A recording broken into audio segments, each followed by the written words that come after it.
Captain Lee Day stared at the view screen as his ship moved through the dark space between stars. The UN Horizon's edge was far from Earth, doing what it always did, looking for new worlds and new life. Lee had been doing this job for 10 years, and he loved the peace of deep space. Today felt different, though.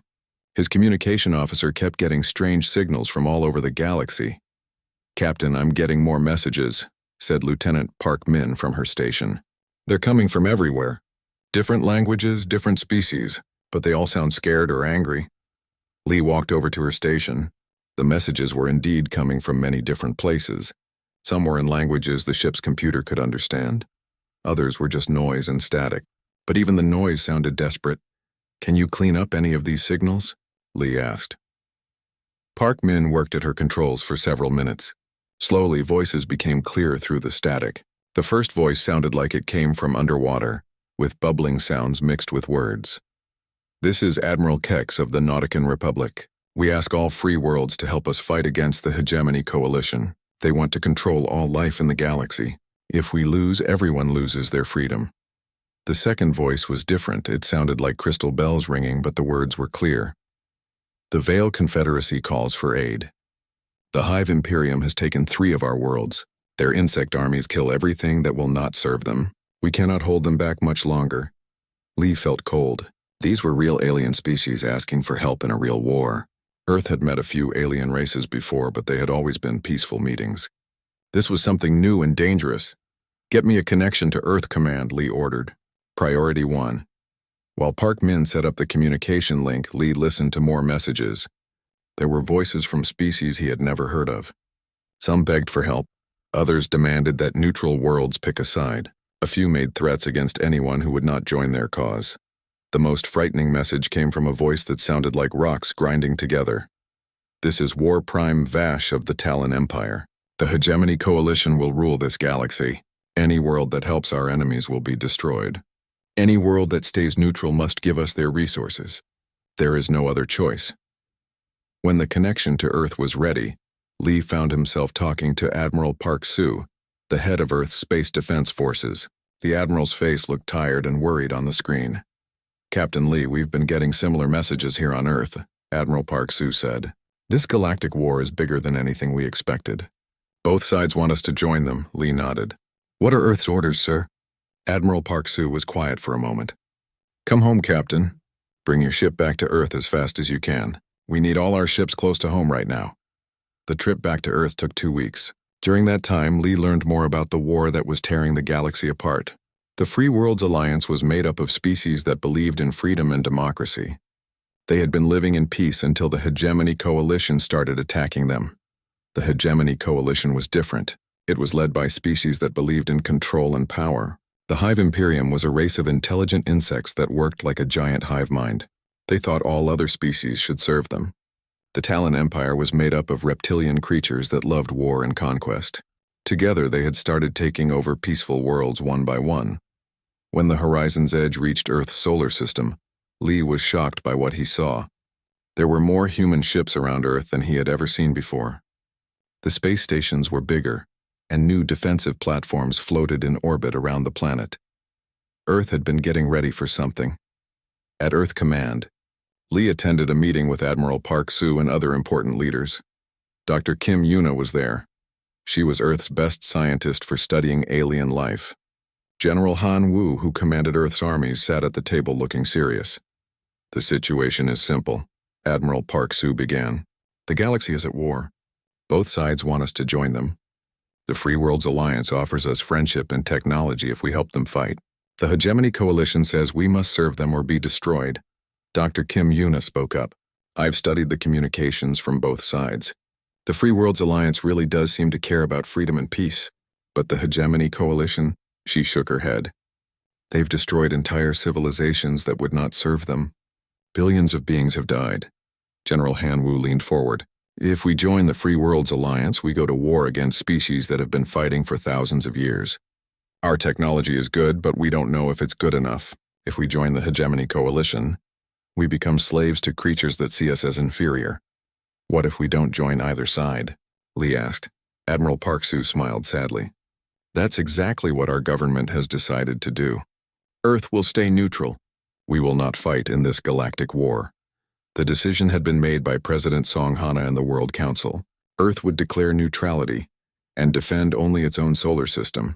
They would not help either side in the war. Many people on Earth were not happy with this decision. Some wanted to help the Free Worlds Alliance because they believed in freedom.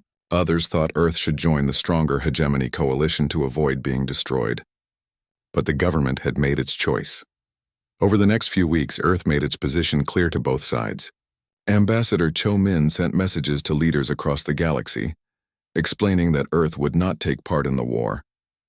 Earth would defend itself if attacked, but it would not attack anyone else.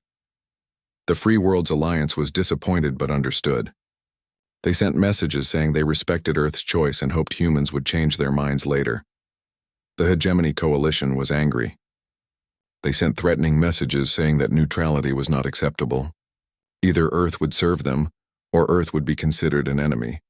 Lee was assigned to patrol the outer edge of Earth's solar system with his ship.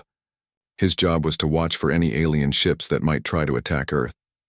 It was boring work, but he understood why it was important.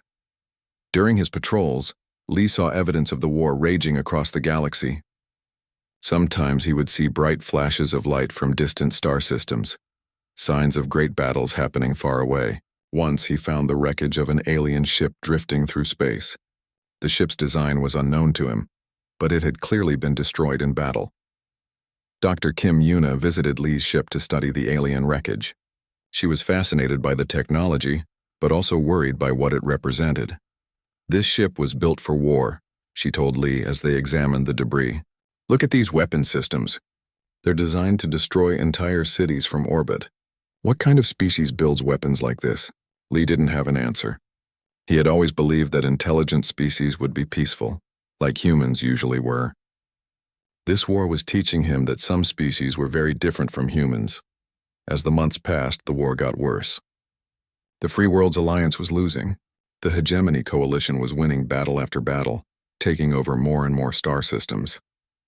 Sometimes the emergency signals that reached Earth were cut off suddenly, a sign that another world had fallen to the hegemony's forces. Earth continued to stay neutral, but it was becoming harder. Both sides kept asking for help, and the requests were becoming demands. The Free Worlds Alliance offered Earth amazing technology and friendship. The Hegemony Coalition threatened to destroy Earth if it didn't pick a side soon. Admiral Park Soo called another meeting of Earth's leaders. This time the mood was much more serious. The war is coming closer to us, he said. The Hegemony Coalition has taken control of the Kepler sector. That's only 50 light-years from Earth. If they keep winning, they'll eventually reach our solar system. General Han Wu had been preparing Earth's defenses. We have 200 ships now and more being built. Our weapons are good and our shields are strong, but the Hegemony Coalition has thousands of ships. Dr. Kim Yuna had been studying all the information Earth had gathered about both sides in the war. The Free Worlds Alliance is desperate, she reported. They're asking everyone for help, even species that have never been involved in galactic politics before. The Hegemony Coalition is confident they're going to win. President Song Hana made the final decision that would change everything. Earth would continue to stay neutral, no matter what threats were made. Earth would defend itself if attacked, but it would not go to war to help anyone else. Lee returned to his patrol duties with mixed feelings. He admired Earth's desire to stay peaceful, but he worried about what would happen if the Hegemony Coalition decided that neutrality was not enough. He had seen the wreckage of ships destroyed by hegemony weapons. He knew what they did to worlds that would not serve them. As his ship moved through the darkness at the edge of Earth's solar system, Lee watched and waited. He didn't know that soon, Earth's choice to stay neutral would be taken away from them. He didn't know that the Hegemony Coalition was about to make the biggest mistake in galactic history. All he knew was that the war was getting closer to Earth every day. Ambassador Cho Min sat in his office on Earth, looking at the messages that came in every day from across the galaxy. 6 months had passed since Earth declared neutrality in the Galactic War, and the pressure was getting worse every week. On his desk were formal requests, desperate pleas and barely hidden threats from dozens of different alien species. The Free Worlds Alliance kept offering Earth better and better deals to join their side. The Hegemony Coalition kept making their threats more and more direct. Today's message from the Nautican Republic was especially urgent. Ambassador Cho Min played the recording and listened to the underwater-sounding voice of Admiral Kex. Friends of Earth, we are losing this war. The Hive Imperium has taken 5 more of our worlds this month. Our people are dying or being enslaved. We offer Earth full membership in the Free Worlds Alliance, plus our most advanced technology, plus trading rights to 100 different worlds. Please, we need your help. The next message was from the Talon Empire, and it made Cho Min's hands shake as he listened. Humans of the small blue world, you think you can hide from the Hegemony Coalition forever? You are wrong. Join us willingly, or we will come and take your world by force. You have been warned. Cho Min saved both messages and prepared his daily report for Earth's government. Every day the offers got better and the threats got worse. Both sides were getting desperate, but for different reasons. At the same time, General Han Wu was in a secret meeting deep underground. The room had no windows and was protected from any kind of spying technology.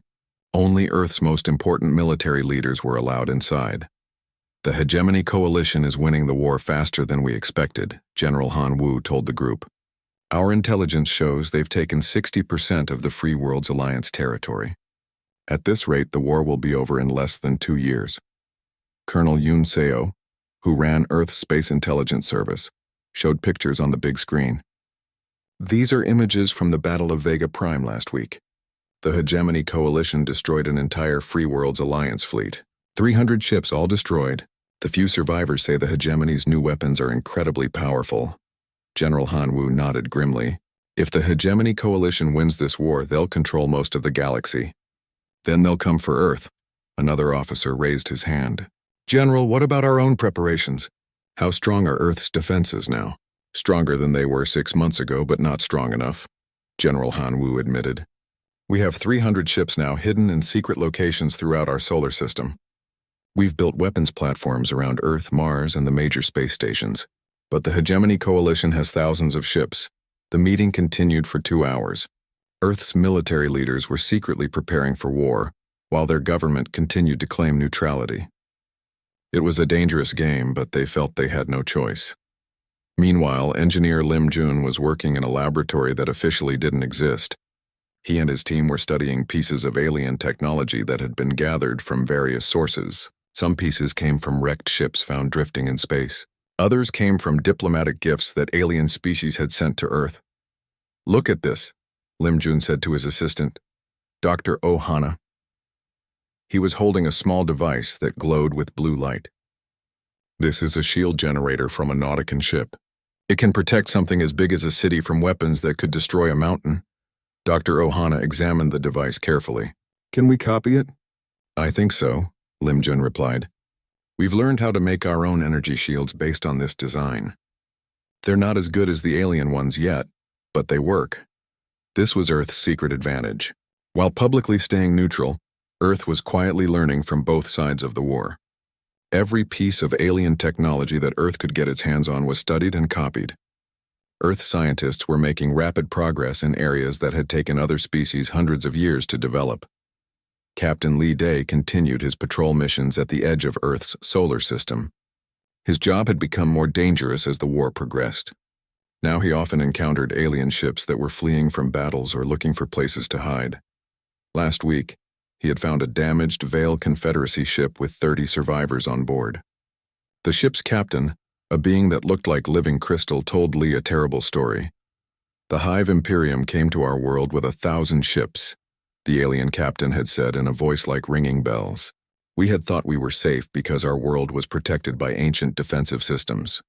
But their new weapons went right through our shields. In 6 hours, our entire civilization was destroyed. Lee had helped repair the alien ship and sent it on its way, but the story bothered him. If the Hegemony Coalition could destroy advanced civilizations that easily, what would they do to Earth? 2 months later, the diplomatic pressure on Earth reached a new level. Ambassador Cho Min was called to an emergency meeting with President Song Hana and the World Council. The Free Worlds Alliance has made us an incredible offer, President Song Hana announced. They're willing to share all of their technology with us immediately if we join their alliance. That includes faster-than-light communication, advanced medicine that could cure all diseases, and weapons powerful enough to destroy entire fleets. The World Council members looked tempted. Earth could become the most advanced human civilization in history overnight. What do they want in return? Asked Council member Beijing. Ambassador Cho Min answered. They want us to send half of our fleet to help defend their remaining core worlds. They also want us to build weapons and ships for their forces using Earth's industrial capacity. And if we refuse? Asked another council member. They say they understand our position, but they're disappointed. They hint that if the Hegemony Coalition wins the war, Earth will be on its own. President Song Hana turned to the reports from the Hegemony Coalition. What are they offering us now? The same thing they've been offering for months, Cho Min replied. Join them willingly and become a servant species or be conquered and enslaved later. They've stopped pretending to offer us anything else. The World Council spent 6 hours debating Earth's response. In the end, they made the same decision they had made 6 months earlier. Earth would remain neutral. The decision was announced to both sides of the Galactic War the next day. The Free Worlds Alliance responded with disappointment and sadness. The Hegemony Coalition responded with anger and threats. Dr. Kim Yuna was studying the latest intelligence reports when she made a discovery that worried her deeply. The Hegemony Coalition was not just winning battles, they were destroying entire species that refused to serve them. Look at this report from the Kepler system, she told Admiral Park Soo during their weekly briefing. The Hive Imperium didn't just conquer the worlds there. They killed every living thing that wouldn't work as a slave. Billions of beings dead. Admiral Park Soo studied the report. Are you sure about this information? 3 different sources confirm it, Dr. Kim Yuna replied. The Hegemony Coalition isn't just trying to win a war. They're trying to remake the entire galaxy in their image. Any species that won't serve them gets wiped out completely. This information changed how Earth's leaders thought about the war. It wasn't just a political conflict between different types of government. It was a fight for the survival of every free species in the galaxy. General Han Wu increased the pace of Earth's secret military preparations. More ships were built and hidden throughout the solar system. Weapon platforms were installed on asteroids and small moons where they couldn't be easily detected. Earth's space marines trained for combat against different types of alien enemies. Engineer Lim Jun and his team made breakthrough after breakthrough in copying alien technology. Earth now had working energy shields, improved weapons, and faster ships. The technology was installed on Earth's growing fleet in secret, but Earth's public position remained the same: neutrality. The pressure reached a breaking point when the Free Worlds Alliance lost the Battle of Rigel Station. It was their most important military base, and its fall meant they had lost almost all of their ability to fight back against the Hegemony Coalition. In desperation, the Free Worlds Alliance sent their most important leaders to Earth in person. Admiral Kex of the Nautican Republic and Prime Crystal Vel of the Vale Confederacy arrived at Earth's space station in a small, fast ship. Ambassador Cho Min met with them in Earth's most secure conference room. The 2 alien leaders looked exhausted and afraid. This is our final request, Admiral Keck said, his water-breathing apparatus bubbling as he spoke. Join us now or watch as the Hegemony Coalition destroys every free world in the galaxy. After that, they will come for you. Prime Crystal Vel's voice rang like funeral bells. We offer you everything we have left. All our technology, all our remaining resources, all our knowledge. We only ask that you help us survive. Cho Min felt sorry for the 2 aliens, but he had to give them Earth's final answer. Earth appreciates your friendship and your offers. But our decision is final. We will remain neutral in this conflict. The 2 alien leaders left Earth that same day. Admiral Keck sent one final message before his ship left the solar system. We understand your choice, friends of Earth. We hope you will remember us kindly when the Hegemony Coalition comes to your world. Intelligence Officer Nam Gil sat in the Deep Space Monitoring Station, watching his screens with growing fear. The massive fleet approaching Earth was getting closer every hour, and the energy readings were getting more detailed. What he saw made his blood run cold. 812 ships, he reported to Earth Command. The biggest ones are over 2 kilometers long. I'm reading weapon signatures that could crack a planet in half. The fleet was led by War Prime Skix of the Hive Imperium, though Earth didn't know that yet. Skix had just finished destroying the last major Free Worlds Alliance base at Kepler's Gate. His victory had been complete. Over 500 Alliance ships destroyed, with only a handful escaping. War Prime Skix was feeling proud and confident. The Galactic War was almost over. The Hegemony Coalition controlled most of the galaxy now, and the remaining Free Worlds Alliance forces were scattered and weak.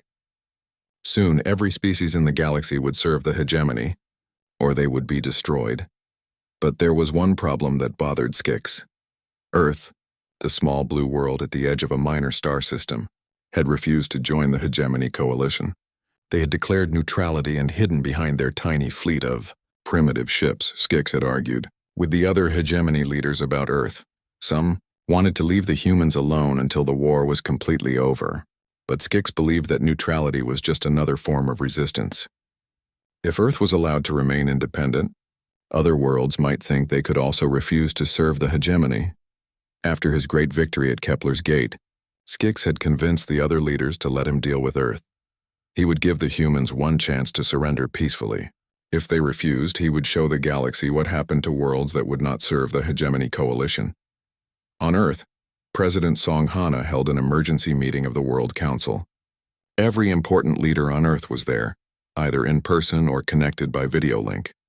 The mood in the room was tense and frightened. "The alien fleet will reach our solar system in 18 hours, Admiral Park Soo reported.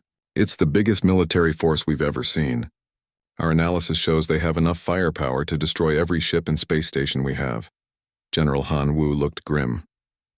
"Our hidden defenses give us some advantages they don't know about. But 800 ships. Even with our secret preparations, we can't fight that many enemies and win." Dr. Kim Yuna had been studying the approaching fleet's communication signals. "They're broadcasting on all frequencies. It's a surrender demand. They want Earth to respond within 12 hours of their arrival at the edge of our solar system." Ambassador Cho Min shook his head. "After everything we've learned about the Hegemony Coalition, surrender means slavery or death. They don't allow species to remain independent." President Song Hana looked around the room at Earth's leaders.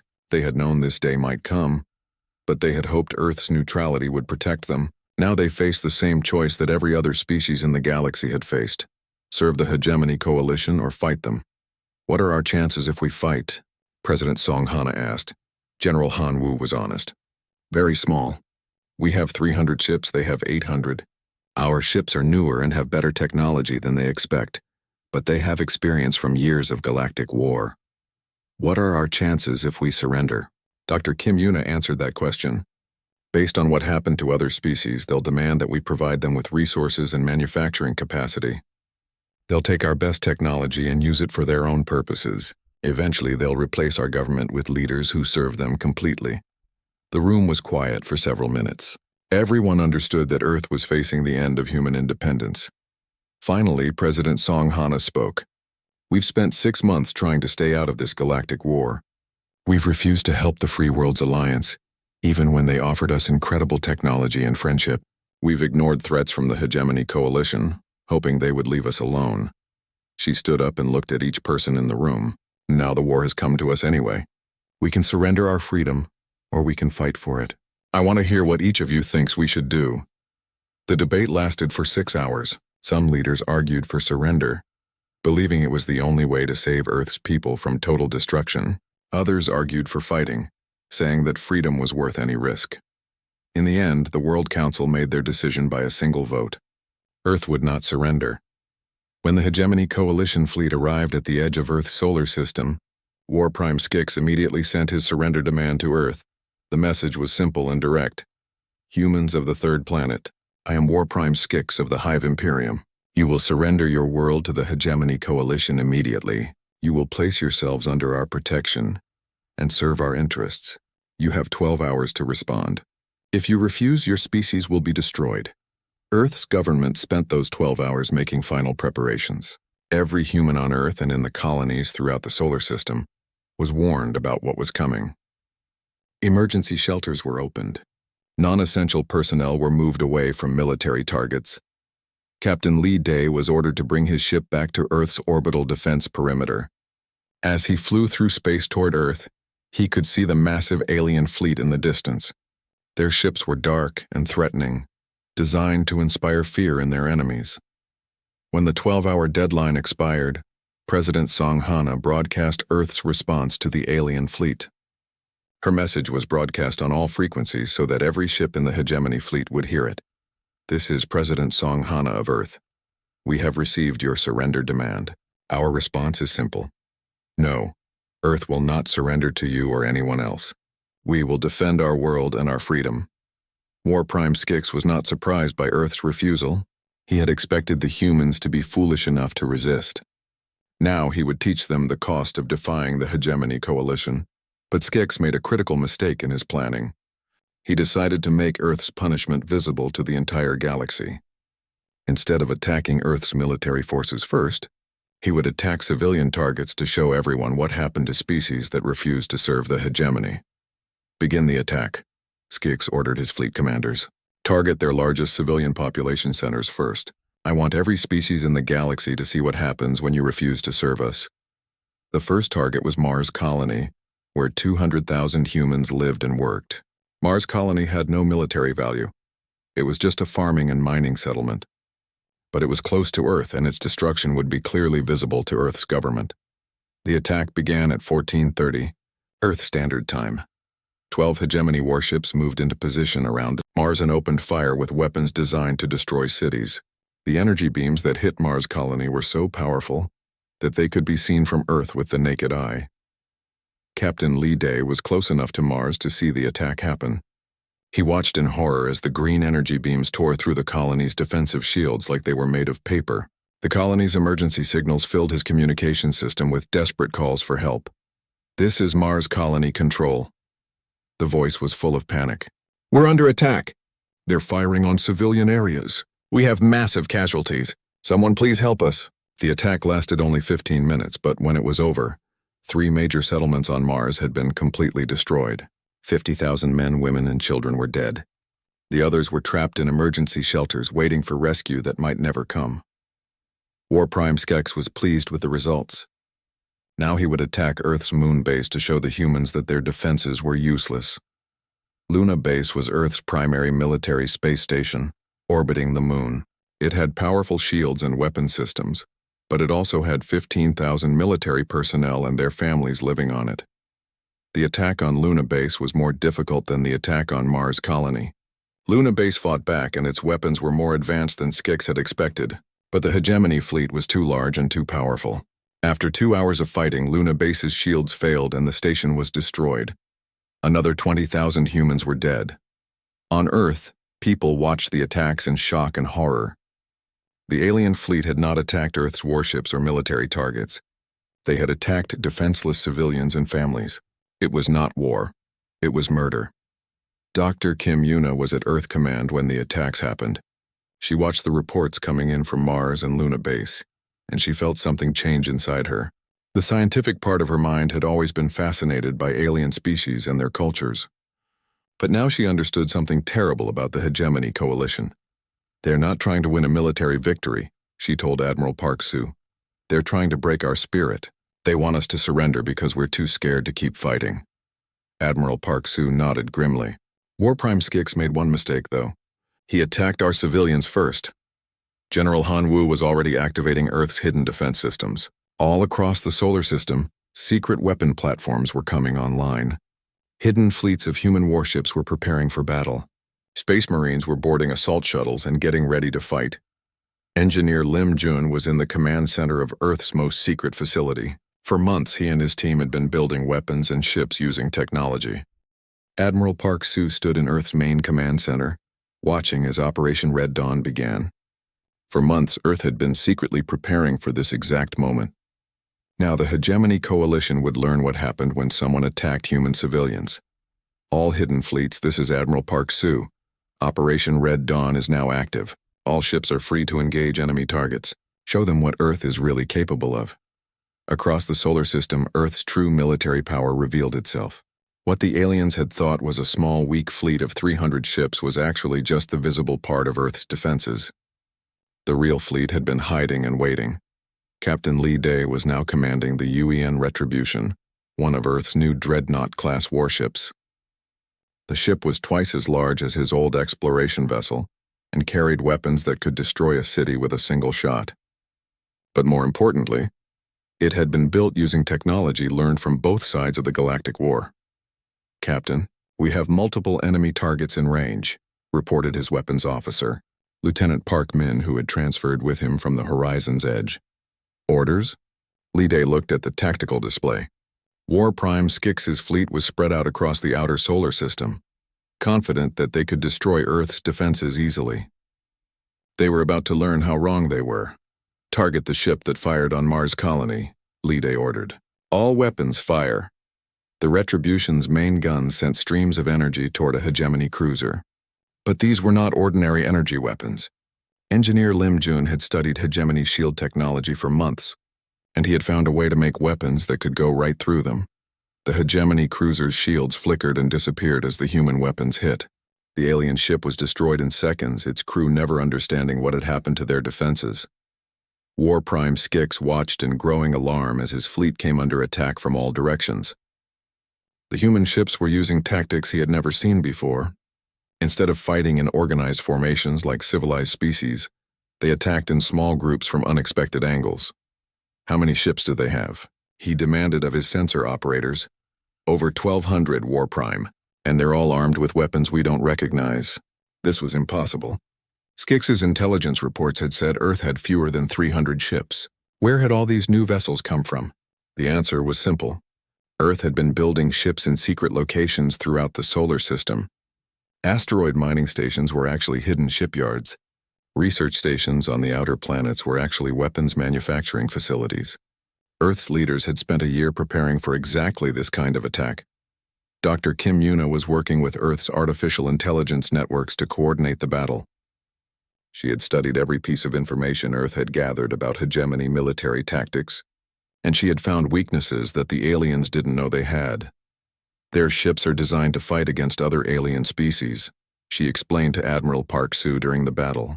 But alien species fight in predictable ways. They use formations and follow military rules that have been developed over thousands of years. Humans don't follow those rules, she was right. Human military thinking was different from alien military thinking. While aliens tried to win battles through superior firepower and better organization, humans won battles through creativity and surprise. General Han Wu had trained Earth's ship captains to use tactics that no alien species had ever seen before. Human ships worked together in ways that seemed chaotic, but were actually carefully planned. They used the solar system's asteroids and planets as cover. They attacked from multiple directions at once, then disappeared before the enemy could fight back. The battle was going much better than anyone on Earth had dared to hope. Within the first hour, over 100 hegemony ships had been destroyed. Earth had lost only 12 ships, and most of those crews had been rescued. But War Prime Skix was not ready to give up. He had been fighting wars across the galaxy for decades, and he had never been defeated. He ordered his remaining ships to form a defensive formation and concentrate their fire on the largest human ships. Focus all fire on their command ships, he ordered. If we destroy their leaders, the rest will be easy to defeat. This was another mistake. Skix was thinking like an alien commander, where each ship had a specific role and a specific place in the battle formation. Human ships were designed differently. Every captain could make independent decisions, and every ship could take over the job of a destroyed command vessel. Captain Lee Day received Skix's concentrated fire as the aliens tried to destroy the Retribution. The ship's shields, based on technology stolen from both sides of the Galactic War, held against the alien weapons. But Lee Day knew the shields wouldn't last forever against so much firepower. Get us close to their flagship, he ordered his pilot. If they want to concentrate their fire on us, let's give them a target they won't forget. The Retribution accelerated directly toward War Prime Skix's command ship, taking heavy fire from dozens of enemy vessels. Other human ships moved to support Lee Day's attack, but the alien flagship was heavily defended. As the two largest ships in the battle came closer to each other, both captains realized this would be the deciding moment. If Skix could destroy the Retribution, he might be able to rally his forces and turn the battle around. If Lee Day could destroy Skix's flagship, the rest of the hegemony fleet would probably surrender or retreat. All power to forward shields, Lee Day ordered. Prepare nuclear torpedoes. Nuclear weapons were considered primitive by most galactic species, who had developed more advanced energy weapons. But humans had found ways to make nuclear weapons much more powerful and much more accurate than the aliens expected.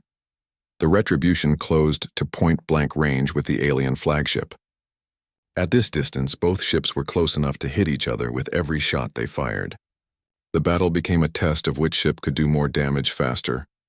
War Prime Skix's ship was larger and had more weapons, but the Retribution had better shields and more accurate targeting systems. For several minutes, the two ships exchanged devastating fire while smaller ships from both sides fought around them. Then Lee Day made a decision that shocked everyone watching the battle. Instead of trying to win a long-range shooting match, he ordered his ship to ram directly into the alien flagship. "Captain, that's suicide." His weapons officer protested. "No," Lee Day replied calmly. "That's victory. Hold on to something." At the last second, just before the two ships would have collided, Lee Day fired every nuclear torpedo the Retribution carried directly into the alien flagship's hull. Then he ordered emergency reverse thrust to pull his ship away from the explosion. The nuclear torpedoes detonated inside War Prime Skix's ship, destroying it from within. The massive alien flagship broke apart in a series of secondary explosions that could be seen from Earth. War Prime Skix died without understanding how his superior fleet had been defeated by primitive humans. The destruction of their flagship broke the morale of the remaining hegemony ships. Some tried to surrender, but most tried to escape from the solar system. Very few succeeded. Engineer Lim Jun had prepared one more surprise for the fleeing aliens. Hidden weapon platforms throughout the solar system came online, targeting any hegemony ship that tried to leave. The platforms used a new type of weapon that could track and destroy ships even when they were trying to escape at faster than light speed. Within 18 hours, the entire hegemony Fourth Strike Fleet had been destroyed. Over 800 alien warships had been reduced to floating wreckage. Not a single enemy ship escaped to report what had happened at Earth. The cost to Earth had been surprisingly small. 47 human ships had been destroyed, with about 3,000 military casualties. Compared to the 70,000 civilians killed in the attacks on Mars and Luna Base, it was a light price to pay for victory. But the real victory was not just military. Earth had proved that the hegemony coalition could be defeated. For the first time since the Galactic War began, a major hegemony fleet had been completely destroyed. Admiral Park Soo addressed Earth's population a few hours after the battle ended. "People of Earth, we have won a great victory today. The aliens who attacked our families and our colonies have been defeated, but this victory comes with a price. We are no longer neutral in the Galactic War. The hegemony coalition will not forgive us for destroying one of their fleets." He paused and looked directly into the camera. "They wanted us to be afraid. They attacked our civilians to make us surrender. Instead, they made us angry. Now they will learn what happens when you make humanity angry." Dr. Kim Yuna was already preparing Earth's next moves. The destruction of the Fourth Strike Fleet would send shockwaves through both sides of the Galactic War. The Free Worlds Alliance would be encouraged by Earth's victory. The hegemony coalition would be confused and angry. "We need to move quickly," she advised President Song Hana. "The hegemony coalition will send more fleets to attack us, probably within a few months. But if we act now, we can change the entire course of the war." President Song Hana nodded. Earth's neutrality was over. Now it was time for humanity to join the Galactic War and show everyone what humans could do when they were fighting for their freedom. 3 days after the destruction of War Prime Skix's fleet, President Song Hana stood before the cameras that would broadcast her message to every inhabited world in the galaxy. Her words would change the course of the Galactic War forever.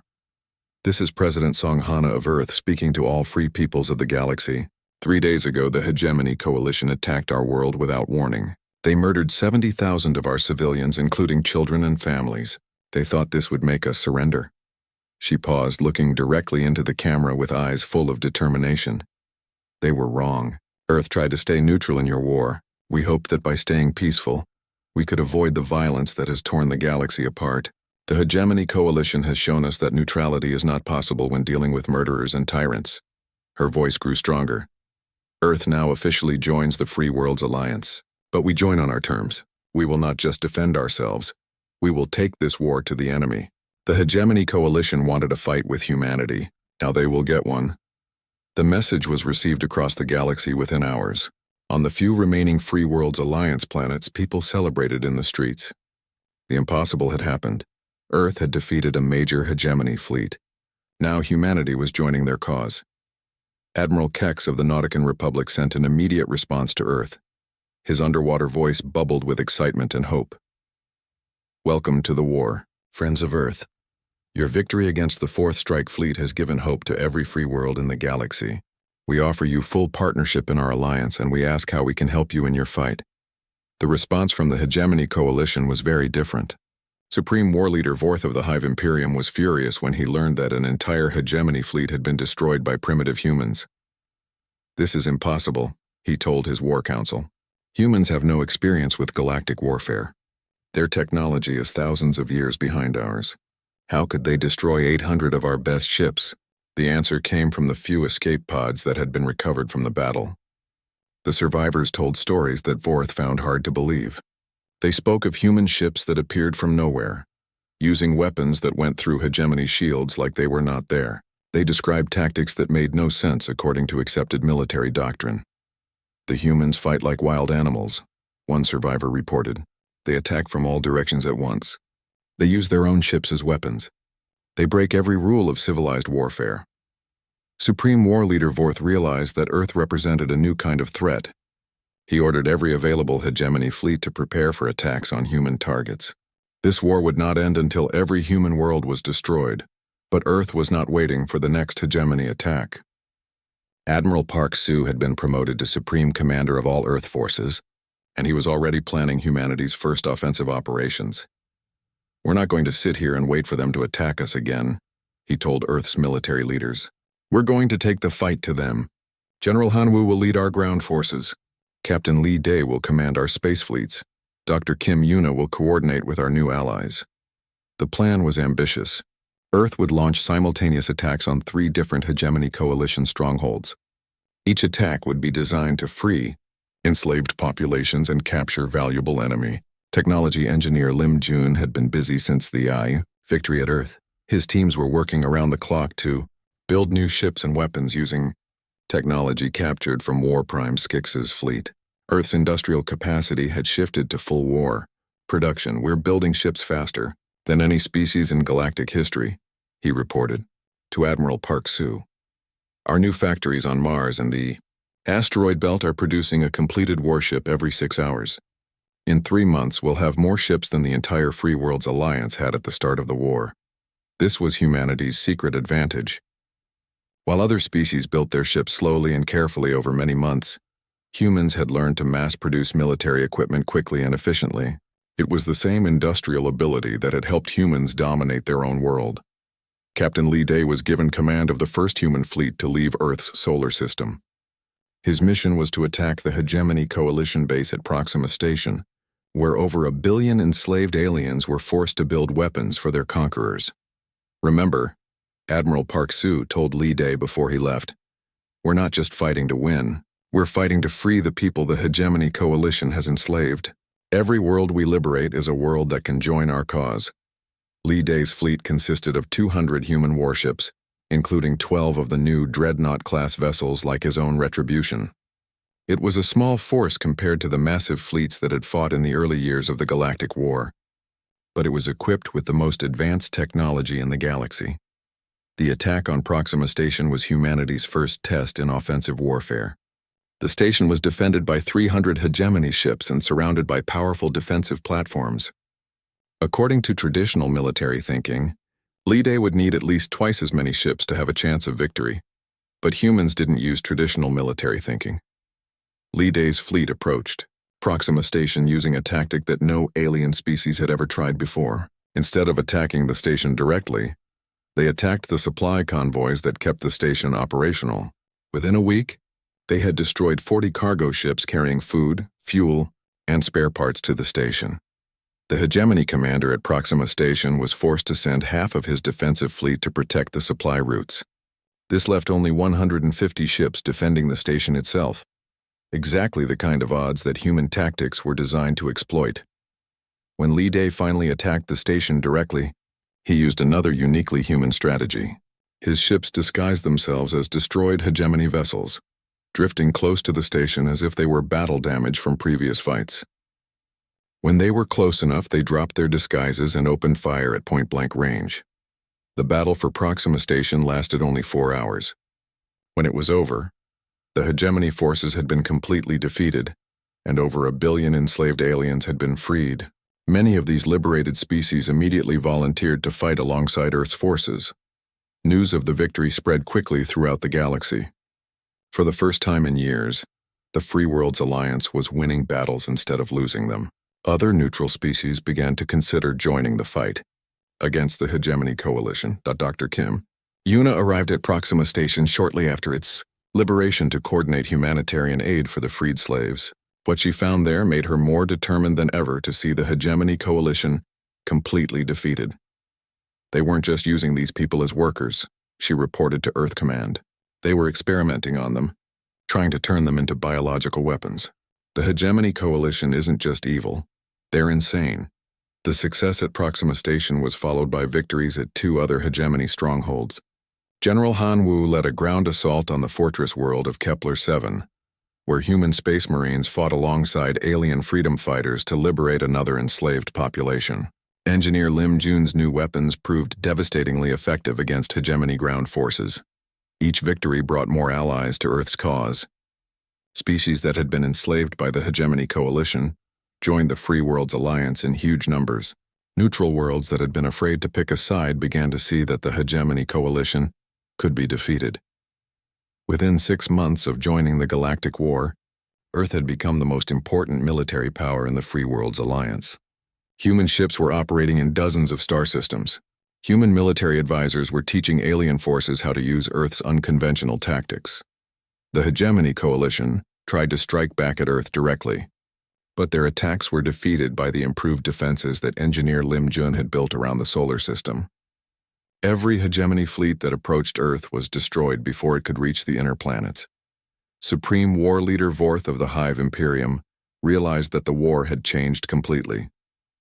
The Free Worlds Alliance, which had been close to total defeat just months earlier, was now winning battles across the galaxy. And it was all because of one species that had refused to be intimidated by threats.